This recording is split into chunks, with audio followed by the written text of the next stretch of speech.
So today is Friday, and for those of you who are new to MLB The Show this year, or you don't know what that means. I'm so used to saying you know what that means. Every Friday, they release new content into MLB The Show. They also do content on Tuesdays typically, but there wasn't really enough to make a video. Today, I'm going to be going over all the new content in the game. It's not that much, but I'm going to be going over the new content that was posted today and from throughout the week. So let's get into it. So what I typically do in content update videos is I always start by looking at the calendar and looking forward to, what's coming up next in MLB The Show. So today is March 21st, so we got a bunch of new stuff this whole week. But next week on Tuesday the 25th, we have multiplayer program missions drop 2. So it's the same program, but they're adding a second wave of missions. Obviously you can only get to 45 stars thus far, and so they're going to add more missions so we can make more progress.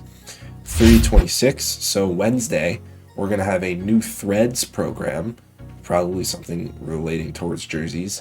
And then on Thursday, we're going to have opening day content. I don't know what that's going to be, probably just Supercharge, as you can see. We'll get into what Supercharge is when it comes to it. They also added something notable for Team Affinity. Now, this is the Yankees. I have a ton of progress. Just a quick update. I have 24 of the Jolt cards. I don't have all of them, but I'm getting pretty close to getting all 30. You don't need all 30. You only need 15 for the collection, but you know me, I like getting all the cards. But regardless, they added something to Team Affinity today. Collect and exchange. So you can exchange players now for progress. It's 100,000 exchange value. What I don't really think it's worth it. Just for 10,000 points in the Team Affinity, I don't think it's worth it. But if you want to do it, go ahead. On Tuesday, we got the new Tokyo Series program in the game with 4 Tokyo Series players. So basically, this is just a program based off of the Tokyo Series in real life. That happened a couple days ago between the Dodgers and the Cubs. They played 2 regular season counting games in Tokyo, Japan. And obviously, all these players are Japanese, and they're pretty sick cards. So we're going to start with the final reward, which is Yoshinobu Yamamoto. 4-seam splitter, curve, cutter, slider. He's got a great pitch mix. He's got great velo. Has pretty good control, good break. The per nines are a little low and the clutch is a little low. But besides that, this is a good card. You could definitely make do with this card in this stage of the year, but maybe not in a couple weeks. Moving down the line, we also have Seiya Suzuki from the Cubs. He has good contact. Doesn't have good power or vision. Clutch is also pretty solid defensively. He's okay. 70 fielding is, at least he meets the silver threshold. But his arm is great, and his reaction is great, so that actually helps. And his speed is pretty decent. Moving down the line, we have Shota Imanaga, 4-seam splitter, sweeper, circle change, 12-6. Don't really like his pitch mix, especially considering those 3 pitches are all basically the same pitch speed. So there's no differentiation between those pitches. And the strikeouts per 9 are horrible, and of course the velocity is horrible. The control is great, the break is okay. Don't really like this card. And then lastly, we have a gold Shohei Ohtani. I have the diamond Shohei Ohtani, of course. No money spent, by the way. But, looking at this card, this is just kind of a throw-in Shohei for people to, to use or to be proud about, for the people who can't get the 93. But, overall, nothing too special. This card's not insane. This week we have a bunch of new conquest maps as well. We have the grapefruit map was added today, which has a lot of teams. 1, 2, 3, 4, 5, 6, 7, 8, 9, 10, 11, 12, 13, 14, 15 teams to conquer, which is pretty big. But I don't know how many rewards you're going to get. Deluxe, you get 5,000 XP, bond, a bunch of show packs and stuff, but it is going to take a while. We have the Apple conquest map, which is much quicker. But yeah, this is only five boss strongholds or whatever they're called, and then a 25 conquest map, and you only have 5 here as well. So these 2 are much quicker than the other one, but I don't know what the hidden rewards are, so who knows really if it's worth doing these. On Tuesday, we got a new headliner, this being the Pudge Rodriguez, or Ivan Rodriguez.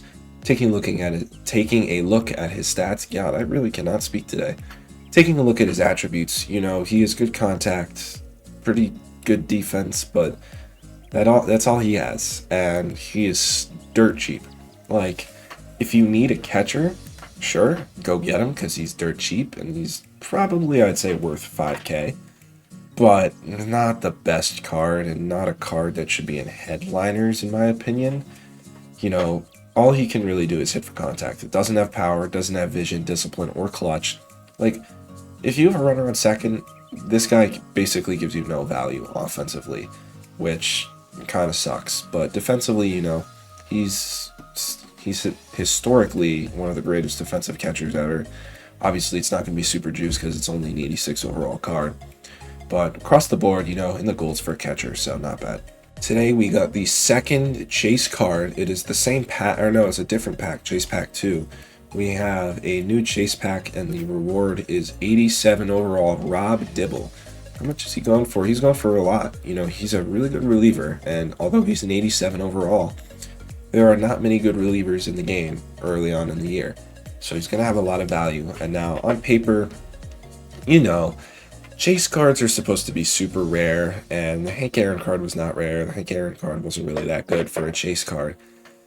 This card is good. He's a great reliever right now, but I don't think he's worth all these stubs. I would probably sell him. He's a really good reliever, 81 hits per 9, 118 Ks per 9. He's got 99 velo, 97 break. Rob Dibble's always going to have an outlier on the four seam. He has, okay control, but pretty good break. And he has a solid pitch mix, four seam slider, cutter.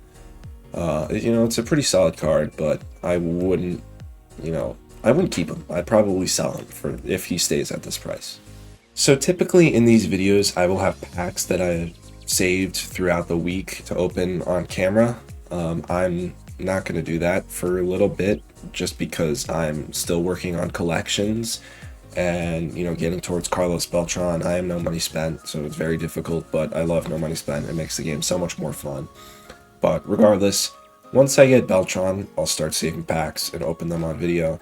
We do have one show pack that I just got, so I guess I'll just open this one pack and maybe I'll pull a diamond. No, we don't. Okay.